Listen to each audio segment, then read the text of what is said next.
stop everything for a moment. Today's story is one of those that we will never forget. So subscribe to the channel and leave a like to continue receiving exciting stories like this one.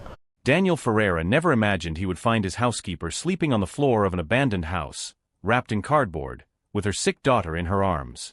But that was exactly what happened on that cold June night, when he decided to take a different shortcut to return from the office. The woman who had cleaned his penthouse for almost 3 years was there, in that horrible place, with peeling walls and a roof full of holes. Helena Santos was always discreet, polite, punctual. She never complained about anything. Always with a smile on her face, even when Daniel noticed the tiredness in her eyes. He stopped the car in front of the house. The door was half open. A lit candle faintly illuminated the empty room. Daniel got out, feeling his heart tighten. It couldn't be true. He approached slowly and looked through the crack. Helena was sitting on the floor, leaning against the cold wall, rocking the little girl of about 7 years old who wouldn't stop coughing. She hummed softly, a lullaby Daniel didn't know. Tears ran silently down her face, but her voice remained steady, trying to calm the child. Daniel pushed the door. The creak made Helena raise her eyes, frightened. When she saw who it was, her face turned pale. She tried to stand up too quickly, almost dropping her daughter. "Mr. Ferreira, I can explain." Her voice came out trembling, broken. Daniel felt a knot in his throat. He couldn't speak.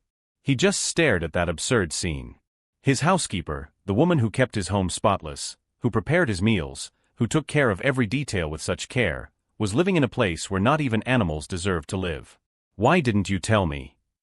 The question came out harsher than Daniel intended. Helena lowered her eyes. The girl coughed again, a wet and worrying sound. She pressed her daughter against her chest. "I didn't want to bother you, sir. You already helped me so much by giving me work. It wouldn't be fair to ask for more." Daniel ran his hand through his hair, incredulous. That woman was literally homeless, sick, with a sick child, and still showed up to work every day as if nothing was happening. How didn't he notice? How was he so blind? "How long have you been here?" 2 weeks. The answer came out low, ashamed. 2 weeks. 14 days sleeping on the cold floor, without hot water, without proper food. And he complaining because the coffee was less hot than usual last week. Daniel took off his coat and placed it over Helena's shoulders. She tried to refuse, but he didn't let her. He took out his phone and called his driver. "Roberto, I need you to come pick me up. And bring blankets, water, food. Quick." He hung up and looked at Helena, who was crying softly now, without trying to hide it. "We're getting out of here. Today. Mr. Ferreira, I can't accept. I already owe you so much." "You don't owe me anything, Helena. Nothing." Daniel sat down on the floor beside her, something he would never do under normal circumstances. "Tell me what happened. Please." Helena took a deep breath. Her daughter had finally fallen asleep, though the fever was still high. She began to speak, slowly, as if each word hurt. She had 5 children. She worked her whole life as a housekeeper to give all of them an education. She invested every cent she earned so they could have better opportunities than she had. And she succeeded. They all graduated, got good jobs, married well. But when she got sick, when she lost the apartment because she could no longer pay the rent alone, when she needed help, none of them wanted to know. They were ashamed of their housekeeper mother. Ashamed of their poor origins. Ashamed to introduce her to their new social circles. "They gave me money to disappear," Helena said, her voice choked. "They wanted me to go far away. But I couldn't. I have little Isabella to take care of." Daniel felt the anger rising. What kind of people did that to their own mother? And the girl's father? He died 2 years ago. Work accident. Heavy silence filled the abandoned house. Outside, Roberto's car stopped. He came in carrying bags, blankets, a shocked expression on his face when he saw the scene. Daniel helped Helena stand up. He carefully picked up Isabella in his arms. The girl was far too light for her age. "You're staying in the guest room at my house. No discussion." If you're enjoying this story, don't forget to subscribe to the channel and like the video. Leave in the comments what you thought and which city or country you're watching from. On the way to the penthouse, Daniel looked through the rearview mirror. Helena was hugging her daughter, finally relaxing after weeks of tension. But something in that story didn't completely add up. He didn't know what yet, but he felt there were more secrets hidden there. Daniel couldn't sleep that night. He kept thinking about Helena, little Isabella, and those children who had abandoned their own mother. At 5 in the morning, he gave up trying to rest and went to the kitchen to make coffee. Helena was already there. Even after everything, even exhausted, she had woken up early to work. She was cleaning the sink when Daniel walked in. "You don't need to do this now," he said softly. "I know, sir. But I can't stay still. It's stronger than me." They had coffee together for the first time in 3 years. Daniel asked questions he had never asked before. He discovered that Helena woke up at 4 in the morning to catch 2 buses to reach the penthouse. That she worked in 3 other houses after leaving his. That she slept only 5 hours a night. "How did you handle that pace?"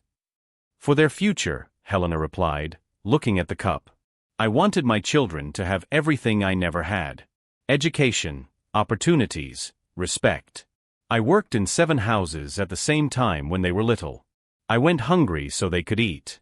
I wore old clothes so they could have new uniforms." Her voice had no bitterness. Only exhaustion. A deep sadness from someone who gave everything and received abandonment in return. "And Isabella? She's not your daughter, is she?" Helena raised her eyes, surprised. Daniel had noticed the age difference, the math that didn't add up. "No. Isabella is my granddaughter. My youngest daughter, Patricia's child." Helena sighed deeply.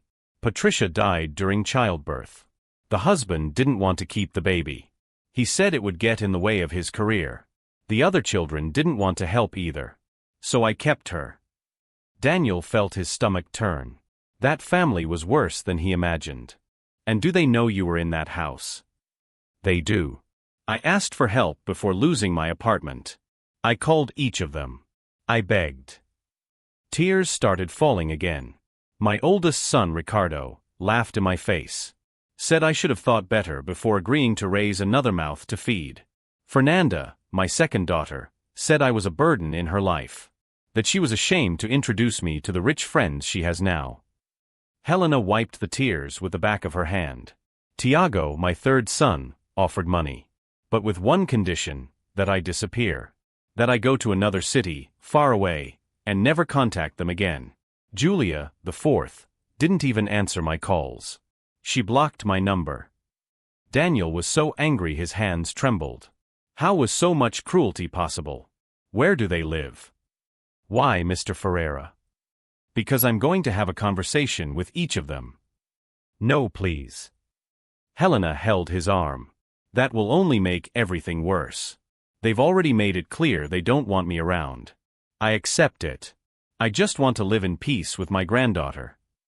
Daniel took a deep breath, trying to control his anger. But he couldn't accept it. He couldn't just let it go. That afternoon, while Helena slept and Isabella rested with the medicine Daniel had bought, he took her phone. He found the children's contacts. He started making calls. Ricardo answered on the 3rd ring. Arrogant, impatient voice. "Who is this?" "My name is Daniel Ferreira. I'm your mother's employer." Silence on the other side. Then a short, uncomfortable laugh. "Oh right. So what? Is she complaining about me?" "No. She doesn't complain about anything. But I want to understand something. How do you sleep at night knowing your mother was living in an abandoned house with your sick niece?" "Look man, that's none of your business. Family problems stay in the family." "Family." Daniel felt his blood boil. "You abandoned your mother on the street. That's not family. That's cowardice. Who do you think you are to judge me? You don't know the whole story. You don't know what we went through because of her." "Because of her? She worked her whole life for you. And embarrassed us our whole life too." Ricardo shouted on the other side. "You think it's easy growing up being the maid's son? Getting mocked at school? Being ashamed to bring friends home? She could have done differently. She could have studied, gotten a better job. But no. She chose to be a housekeeper her whole life. Daniel hung up on him. He was shaking with anger. He called Fernanda. The conversation was similar.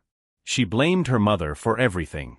Said Helena was dramatic, played the victim, used poverty to manipulate her children. Tiago was even worse. Cold, calculating. Said he had offered money and Helena had refused out of pride. That the problem was hers, not his. Julia simply hung up when she heard her mother's name. Daniel stared at the phone, incredulous. Those people were monsters. Monsters that Helena had raised with so much love and sacrifice. He went back to the living room. Helena was awake, sitting on the couch, looking out the window. Isabella slept beside her, finally without a fever. I called them, Daniel admitted. Helena closed her eyes, but she didn't seem surprised. And what did they say? Things that don't deserve to be repeated. Daniel sat beside her. Helena, I need to tell you something. I was adopted too. I grew up not knowing who my biological mother was. I spent my whole life looking for her. Helena looked at him, curious. Did you find her? Not yet. But I don't give up. Daniel took her hand. And you know what I learned in this search? That family isn't who shares the same blood. It's who stays. Who cares? Who truly loves? Helena started crying again, but this time it was different. It was a cry of relief, of gratitude. Daniel made a decision at that moment. He was going to truly help Helena. And he was going to make those ungrateful children pay for what they had done. But he still didn't know how. The answer would come from a completely unexpected place. 3 weeks passed. Helena and Isabella were living in the guest room of Daniel's penthouse. The girl had improved a lot, smiling and playing again. Helena insisted on working, but Daniel drastically reduced her duties. He wanted her to rest, to recover. On a Saturday morning, Daniel received a strange phone call. A lawyer named Paulo Mendez wanted to schedule an urgent meeting. He said he had important information about the Santos family. Daniel agreed to meet him that same afternoon, at a discreet cafe downtown. Paulo was a man in his 60s, gray hair, serious eyes. He placed a black folder on the table before even greeting Daniel. Mr. Ferreira, thank you for agreeing to see me. I represent the interests of the late Antonio Santos, Helena's father. Daniel frowned. Helena had never talked about her father. Antonio died 6 months ago. He left a will that could only be opened now, following his specific instructions. Paulo opened the folder and took out some documents. He owned land in the countryside. A lot of land. And a deactivated mine that we recently discovered contained significant deposits of precious stones. Daniel's eyes widened. He couldn't be hearing that right. How much are we talking about? Approximately 32 million in market value. Maybe more, depending on the full appraisal. Paulo pushed the documents toward Daniel. All of this belongs to Helena. She is the sole heir. Antonio had a terrible falling out with her many years ago, when she got pregnant young and refused to abandon the baby as he demanded. He threw her out of the house. But he never stopped following her life from afar. Daniel felt his head spinning. Helena was rich. She had been rich this whole time and didn't know it. Why didn't he contact her? Pride. Stubbornness. Regret that came too late. Paulo sighed. He left a letter for her. It's here. He said he only wanted her to receive the inheritance when she truly needed it. When she was in difficulty. He had people informing him about her life. When he found out she had lost her apartment, that she was struggling, he triggered the will. But he's been dead for 6 months. Yes. The instructions were clear. Wait until Helena was in a critical situation, but not an irreversible one. I have been monitoring her. When I learned she was living in that abandoned house, I initiated the process. Daniel picked up the documents, reading carefully. It was all true. Helena Santos was a millionaire. She doesn't know any of this. No. And there's more. Paulo took out another envelope. Antonio left specific instructions about the grandchildren. He wanted only those who showed character to receive part of the inheritance. The others, nothing. He knew about the 5 children and the granddaughter. He knew they had abandoned Helena. Daniel felt a smile forming on his lips. That was perfect justice. What do I need to do? Deliver this letter to her. Explain the situation. The money is already available. The lands are in her name. Everything legalized. Paolo stood up. My work ends here. The rest is with you. When Daniel got home, he found Helena in the kitchen making cookies with Isabella. The two were laughing, flour on their faces. It was such a simple, beautiful scene that he stopped just to watch. Helena noticed him standing at the door. Mr. Ferreira, did something happen? I need to talk to you. It's important. They sat in the living room. Isabella stayed in the bedroom watching cartoons. Daniel handed the letter to Helena. This is from your father. Her face turned white. Her hands trembled as she took the envelope. My father died without speaking to me. He hated me. Read the letter, Helena. She opened it carefully, as if the paper could break. She began reading in silence. Tears fell before she even reached halfway. When she finished, she was sobbing. He apologized. Said he was a fool. That I was right not to abandon my baby. That he always loved me, even from afar. Helena looked at Daniel. And he left everything to me? Everything. You're rich, Helena. Very rich. She started laughing and crying at the same time. A strange reaction, almost hysterical. She stood up and walked around the room, not knowing what to do with her hands. I can't believe it. I can't believe it. I spent my whole life in misery, working until I couldn't take it anymore, and my father had all this. He wanted you to receive it when you needed it. I think in his own crooked way, it was the way he found to take care of you. Helena stopped walking. She looked at Daniel with an intensity he had never seen before. And my children? Will they find out? Eventually, yes. News like this spreads. A strange smile appeared on Helena's face. It wasn't happiness. It was something deeper, darker. Then they'll come back. They'll want to make peace. They'll pretend they care.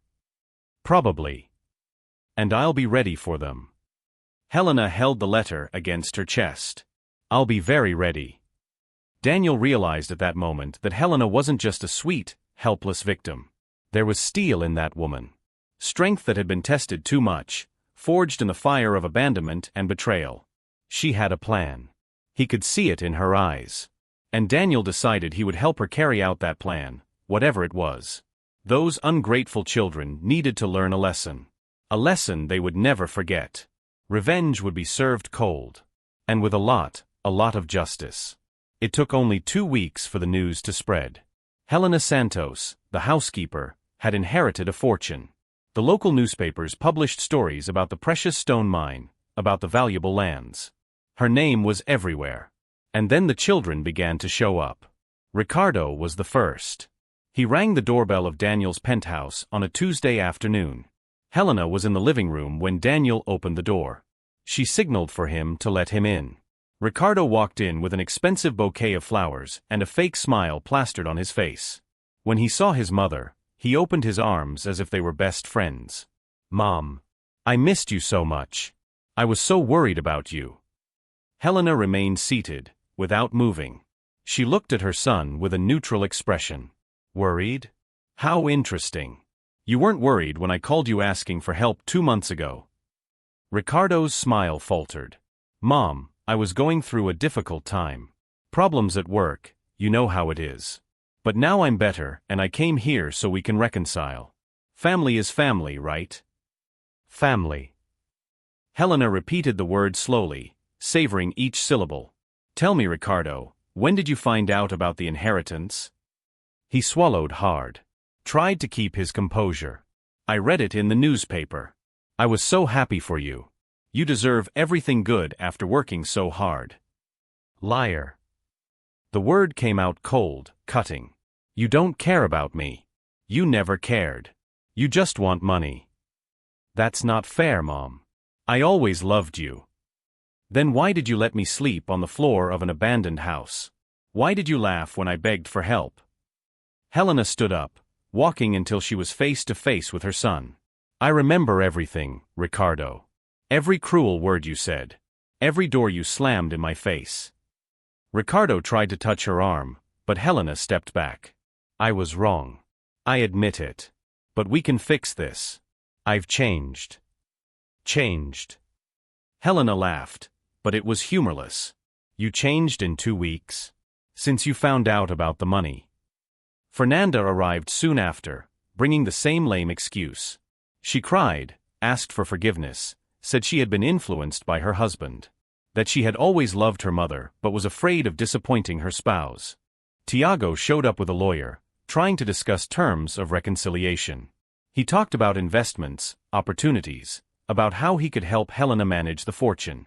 Julia was the last. She didn't even try to fake emotion. She got straight to the point. She wanted her share of the inheritance.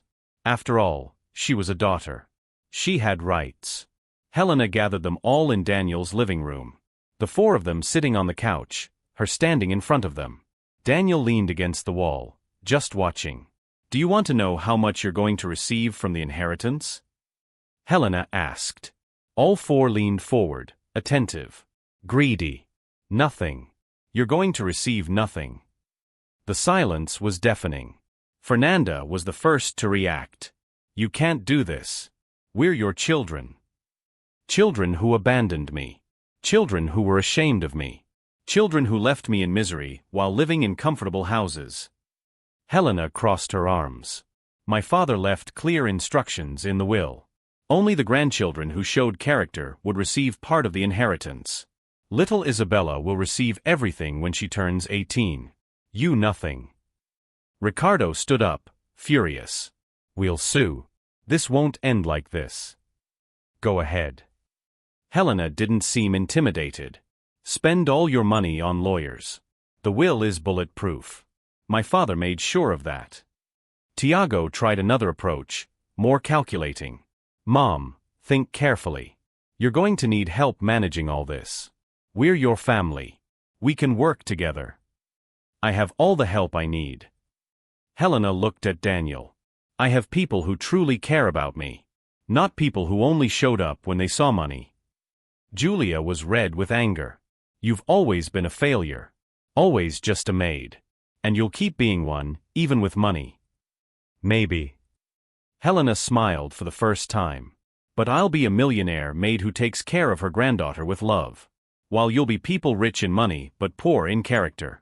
And in the end, when you're old, when you need help, you'll remember this day. You'll remember how you treated your mother. Daniel opened the penthouse door. I think you'd better leave. Now. The 4 of them left furious, shouting threats, talking about lawsuits. Helena stood still, watching them go. When the door closed, she collapsed onto the couch. Did I do the right thing? Her voice came out small, insecure. Daniel sat beside her. You did. They needed to understand that actions have consequences. That love isn't something you turn on and off when it's convenient. Isabella came out of the bedroom, where she had stayed during the whole argument. She climbed onto her grandmother's lap. Grandma, were those my uncles and aunts? They were, my love. But not anymore. That's okay. I only need you anyway. The girl hugged Helena tightly. Daniel watched the tears run down Helena's face. But this time they were different tears. Tears of relief. Of liberation. Of a weight that had finally been lifted from her shoulders. Justice had been done. Not in the traditional way, not with courts or sentences. But in the most powerful way possible. With truth, with dignity, with the strength of a woman who had gone through hell and come out stronger on the other side. And that was only the beginning of their new life. 6 months later, Helena was unrecognizable. Not because of expensive clothes or well-cut hair, but because of the light in her eyes. Because of the genuine smile that was now constant on her face. She had bought a large house, but not an ostentatious one. A place with a huge backyard where Isabella could play, with extra rooms to host anyone who needed it. The first thing she did was turn half of the house into a temporary shelter for domestic workers in vulnerable situations. Daniel visited often. In recent months, he had become more than an employer. He was family. The only real family Helena had besides Isabella. On a Sunday afternoon, they were in the garden drinking lemonade while Isabella ran after butterflies. The girl was completely healed, strong, happy. She attended a good school, had friends, lived like every child deserved to live. You know what I discovered, Daniel? Helena said, looking at her granddaughter. That wealth isn't in money. It's in who stays by your side when you have nothing. Daniel smiled. He had learned the same lesson. And your children? Did they try to contact you again? Ricardo tried to send a letter last week, saying he was broke, asking for help. Helena took a sip of lemonade. I replied. I told him he could look for work as a housekeeper, that I could give references. Daniel laughed out loud. Helena had developed a sharp sense of humor. Did he reply? No. I guess he didn't like the suggestion. The doorbell rang. Daniel went to answer it. It was Paulo Mendez, the lawyer, with a folder in his hand and a strange expression on his face. Mr. Ferreira, Mrs. Helena, I need to talk to you. It's about something I discovered in Antonio Santos's documents. They sat down in the living room. Paulo carefully opened the folder. While organizing the final inheritance files, I found a sealed box. Inside were adoption documents of a baby that Antonio and his wife adopted 42 years ago. Daniel felt his heart race. Helena went pale. My father adopted a child? He never told me that. Because you weren't supposed to know. It was a secret. The baby was given to another family when he was only 6 months old. Antonio regretted it later, but he was never able to locate the child. Paulo took out a birth certificate. The baby's name was Davi. Born on March 23, 42 years ago. Daniel stopped breathing. March 23rd. It was his birthday. He was 42 years old. It can't be, he murmured. Paulo looked at him carefully. Mr. Ferreira, what is your date of birth? March 23rd. I was adopted when I was 6 months old. The silence that fell over the room was so dense it felt solid. Helena brought her hand to her mouth, her eyes wide. You're my brother, she whispered. Daniel, you're my brother. Paulo confirmed with a nod, pulling out more documents. The records match. Antonio was your adoptive father. He spent his whole life looking for you. He left instructions that if you were found after his death, you would receive half of everything. Daniel couldn't process the information. Helena was his sister. The woman he had helped was his blood family. The father he never knew was the same one who had abandoned Helena out of pride. That's why, Helena said, tears flowing freely now, that's why you helped me. It wasn't a coincidence. It was destiny. We were meant to find each other. They hugged, crying.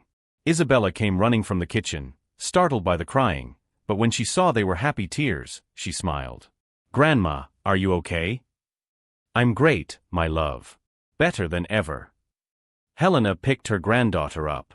Daniel is your real uncle. He's our family. The girl hugged Daniel tightly. I already knew. I always knew he was family.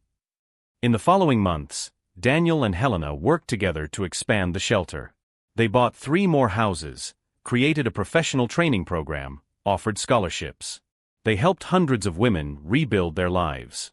Helena's children tried to come back a few times. But with each attempt, they received the same answer, no. Eventually, they stopped trying. They went on with their lives, carrying the weight of guilt and regret. Helena never worked as a housekeeper again. But she never forgot where she came from. She visited the women at the shelter every week, talked, advised them, shared her story as proof that it was possible to survive abandonment and come out stronger. Daniel found what he had always been looking for, family. Not the blood family that had abandoned him, but the family that had chosen him. Helena, Isabella, and all the people who passed through the shelter were his true home. One night, sitting on the house's porch, watching the stars, Helena held her brother's hand. You know what I learned from all this? That God doesn't abandon those who have faith. That true love always finds a way back. And that family isn't who raises you. It's who stays. Daniel squeezed her hand. And we stayed. Forever. Isabella slept between them, her face peaceful, a bright future ahead of her. A child who would grow up knowing what true love was. Who would learn, through her grandmother and uncle's example, that dignity is worth more than money. That character is worth more than blood. If you enjoyed this story, don't forget to subscribe to the channel and like the video. Leave in the comments what you thought and which city or country you're watching from. Your story matters too. And so, in the silence of that starry night, 3 people who had lost everything found something much greater: